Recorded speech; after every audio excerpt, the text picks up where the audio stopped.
Assalamualaikum warahmatullahi wabarakatuh. Saya Mujiati Dwi Kartikasari. Pada video kali ini kita akan belajar mengenai data. Data merupakan kumpulan fakta atau informasi yang dapat digunakan sebagai dasar kajian atau analisis untuk menarik kesimpulan. Suatu data dikatakan baik jika yang pertama, data bersifat objektif atau sesuai dengan kenyataan yang sebenarnya. Yang kedua, data bersifat relevan untuk menjawab suatu persoalan yang sedang menjadi pokok pembahasan. Yang ketiga, data bersifat representatif, dapat menggambarkan kondisi suatu keadaan. Dan data dikatakan baik jika data tersebut tepat pada waktunya. Sebelum lebih jauh belajar mengenai data, mari kita ketahui terlebih dahulu mengenai definisi-definisi kunci berkaitan dengan populasi, sampel, dan variabel. Populasi merupakan keseluruhan observasi yang menjadi pusat perhatian. Karakteristik numerik dari populasi disebut parameter. Sampel merupakan himpunan bagian dari populasi. Karakteristik numerik dari sampel disebut sebagai statistik. Sementara, untuk variabel merupakan suatu karakteristik dari objek yang diamati yang memiliki variasi tertentu antara satu objek dengan objek lainnya. Sebagai contoh, misalkan kita akan mengamati suatu objek di mana objek tersebut adalah mahasiswa statistika. Kemudian, yang akan kita amati dari mahasiswa statistika tersebut adalah pengeluaran per bulan. Dan variabel yang kita tentukan adalah semester, jenis kelamin mahasiswa, asal daerah, besar uang saku dari orang tua per bulan, dan lain sebagainya. Baik, mari kita belajar mengenai jenis-jenis data.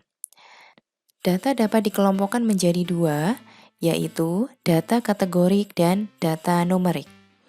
Data kategorik digunakan untuk data yang tidak dapat dihitung secara kuantitatif, sehingga tidak dapat menerima operasi matematik seperti penjumlahan dan perkalian.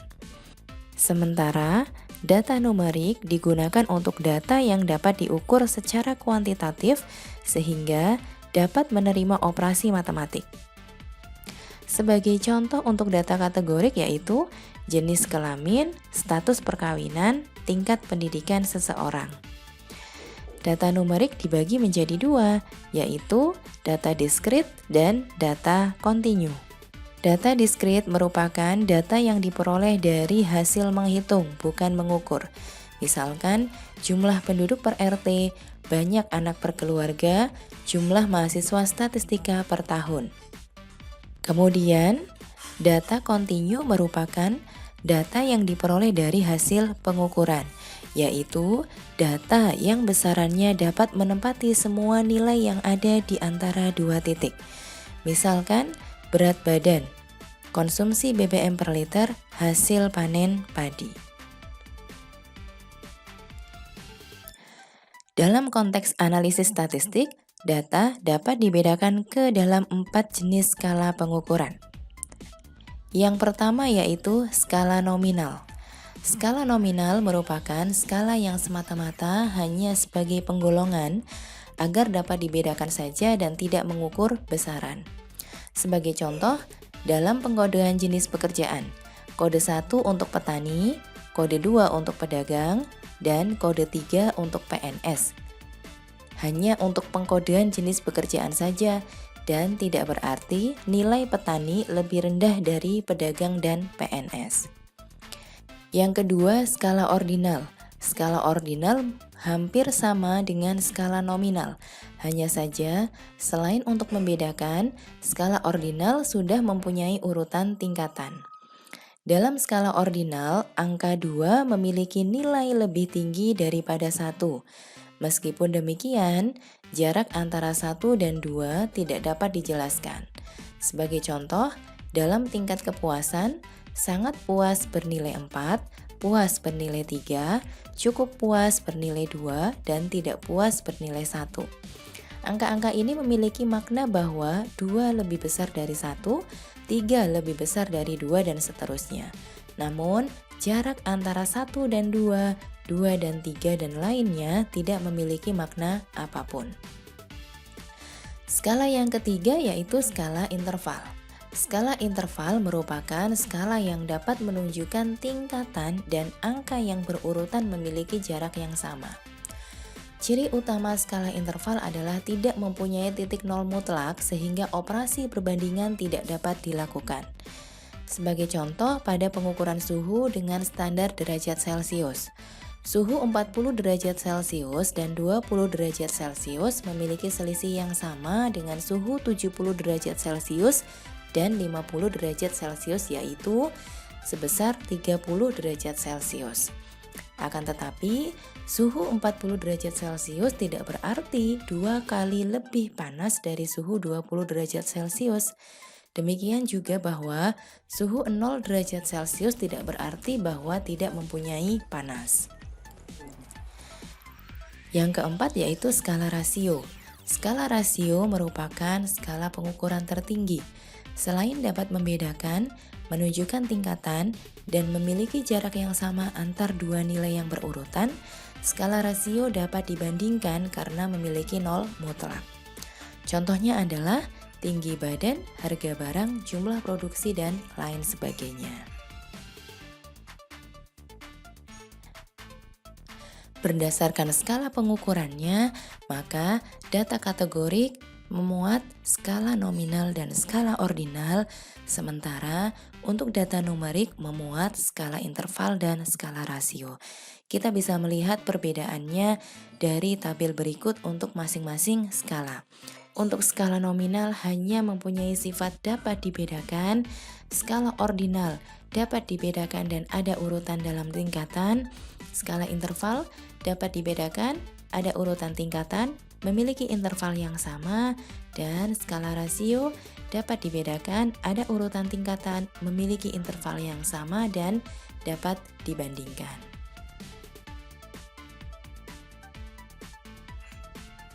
Data dapat diperoleh secara langsung dari responden melalui wawancara, pengukuran, pengamatan, percobaan di laboratorium, dan lain sebagainya. Dan data juga dapat diperoleh secara tidak langsung dari responden, yaitu didapat dari berbagai sumber data seperti departemen, badan, data dapat diperoleh dari artikel ilmiah, buku literatur, dan lain sebagainya. Baik, sekarang kita masuk bagaimana cara meringkas data. Salah satu cara untuk meringkas data adalah dengan membuat tabel distribusi frekuensi. Tabel distribusi frekuensi merupakan sebuah tabel yang berisi pengelompokan data dalam beberapa kelas. Data yang disusun dalam tabel distribusi frekuensi disebut data berkelompok. Istilah-istilah dalam tabel distribusi frekuensi, yang pertama ada limit kelas, yaitu nilai terkecil, limit bawah kelas, dan nilai terbesar yang disebut sebagai limit atas kelas dalam setiap kelas. Yang kedua, batas kelas. Batas kelas menunjukkan cakupan kelas. Yang ketiga, frekuensi kelas yang merupakan banyaknya pengamatan setiap kelas. Kemudian ada titik tengah kelas yang merupakan titik tengah di antara batas atas dan batas bawah kelas. Dan yang terakhir ada panjang kelas, selisih antara batas atas dengan batas bawah kelas. Mari kita lihat contoh berikut ini. Diberikan suatu tabel distribusi frekuensi. Kita perhatikan untuk interval kelas 13 sampai 15. Untuk kelas 13 sampai 15 kita bisa identifikasikan limit bawah kelas sebesar 13 dan limit atas kelas sebesar 15. Batas bawah kelas sebesar 12,5 dan batas atas kelas 15,5. Frekuensi kelas sebanyak 14, titik tengah kelas sebesar 14 yang diperoleh dari limit bawah kelas ditambah limit atas kelas dibagi 2. Dan panjang kelas sebesar 3 yang diperoleh dari batas atas kelas dikurangi batas bawah kelas. Langkah-langkah dalam membuat distribusi frekuensi. Yang pertama, menentukan banyak kelas. Yang kedua, menentukan wilayah data, di mana wilayah data dapat diperoleh dari data terbesar dikurangi data terkecil. Yang ketiga, menentukan panjang kelas. Panjang kelas dapat diperoleh dari wilayah data dibagi dengan banyaknya kelas. Kemudian yang keempat, menentukan limit bawah kelas dan batas bawah kelas bagi kelas yang pertama. Yang kelima, menentukan semua limit batas kelas. Yang keenam, menentukan frekuensi setiap kelas. Dan yang terakhir, periksa kembali jumlahan frekuensi dengan banyaknya data. Sebagai catatan, dalam tabel distribusi frekuensi, banyaknya kelas harus lebih sedikit daripada banyaknya data. Semakin sedikit data, semakin sedikit pula kelasnya. Biasanya banyak kelas diambil antara 5-20 kelas saja. Baik, berikut adalah nilai ujian akhir mata kuliah analisis data eksploratif. Buatlah ringkasan data berupa tabel distribusi frekuensi dari data berikut. Baik, yang pertama kita misalkan banyak kelas sebanyak 7. Kemudian kita tentukan wilayah data. Mengurangkan data terbesar dengan data terkecil. Data terbesarnya 95 dan data terkecilnya 12. Maka wilayah data 95 dikurangi 12, 83. Yang ketiga, kita tentukan panjang kelas. Wilayah datanya sebesar 83 dan banyak kelasnya sebanyak 7. Maka panjang kelas 83 dibagi 7 yaitu 11,8571. Panjang kelas tidak boleh kurang dari 11,8571 sehingga kita ambil panjang kelasnya adalah 12. Yang keempat, misalkan limit bawah kelasnya adalah 12, maka batas bawah kelas adalah 12 dikurangi 0,5 yaitu 11,5. Dan yang kelima, menentukan semua limit dan batas kelas. Yang keenam, menentukan frekuensi setiap kelas. Yang ketujuh, periksa kembali jumlahan frekuensi dengan banyaknya data. Dengan demikian, kita dapat membuat tabel distribusi frekuensi dari nilai ujian akhir analisis data eksploratif adalah sebagai berikut.